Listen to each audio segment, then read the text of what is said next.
Ini zita rangu ndinoitwa Elder Madzivanyika, ndinogara ku Saturday Retreat Ushewo kunze ku Waterfalls.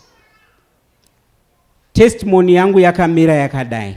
Ndakaitwa operation yepahuro apa, ndichibviswa madiski anga aora, aya mabhonzo anotenderedza uraya akanga aora mushure mekunge ndaita accident nemotikari, ndarovera pawindscreen.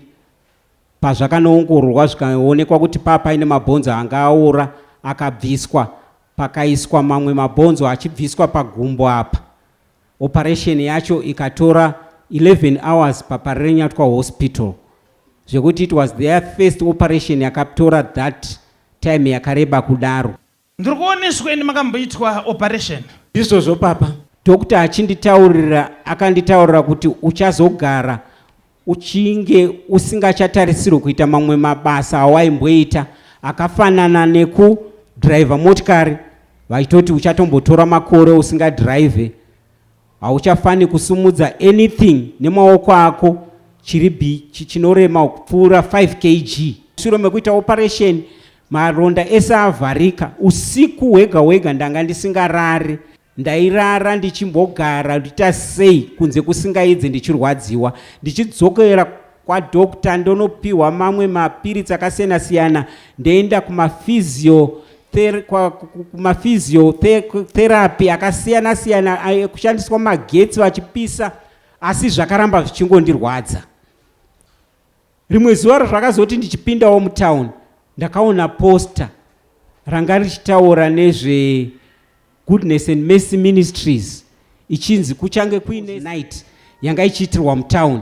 But unfortunately date randakaonapo zvanga zvatopfuura. Asi rimwe zuva ndakazonzwa paredio muranda waMwari vachitaura, ndopandakazotorawo address. Ndakazoenda kuGlenview. Ini ndakasangana nemuprofeta mugore ra2016. Papa Prophet makadi papa tiri nani makadi papa papa Prophet ndikuoneswa ine makamboitwa operation. Izvozvo papa. But pachinzi pari kugadziriswa madisk. Izvozvo papa. Ndobva matorwa nyama. Izvozvo papa. Pahudyu. Izvozvo papa. Nepanek.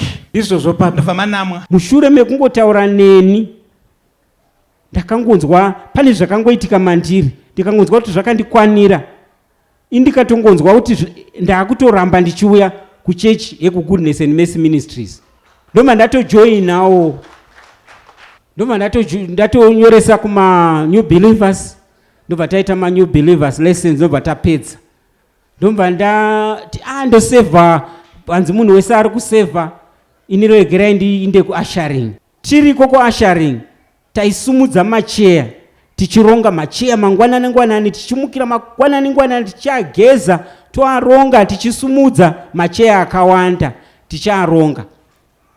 Izvozvo ndakatoona ndichisumudzawo macheya nevamwe, handakuteedzera zvema 5 kg. Because inini mandiri pandakangotaura nemuranda waMwari, ndakangonzwa kuti pane chatobuda, ndakangonzwa kakusimba mandiri. Ndobva ndatanga kutoitawo mabasa emugadheni, ndakutosumudza ma 20 kgs.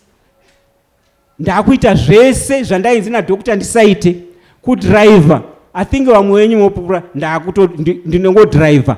Hapana dambudziko randakambosangana naro mukupfurikidza nekungoti ndasangana nemuranda waMwari vandinyengeterera vakati all is well.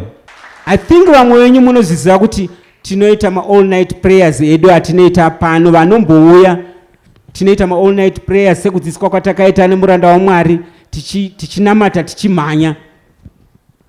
Vashoma vanopedzera nini. Ina handineti, ende ndikutaura chokwadi. Ndinotoona vamwe vakukomplaina. Dai chinzi vanotaura umwe vanozvitaura vakukomplaina kuti ngatichimirai. Ini ndinonzwa kuti ngatiendei, nekuti hapasina kana panorwadza. Zvose zvandainzi zvichange zvichiitika nadhokota, zvese zvandakanzi ndisaite ndinoita, nekuda kuti Mwari vakapindira paupenyu hwangu, pfurikidza nemuranda wavo Prophet T Freddy wavakashandisa.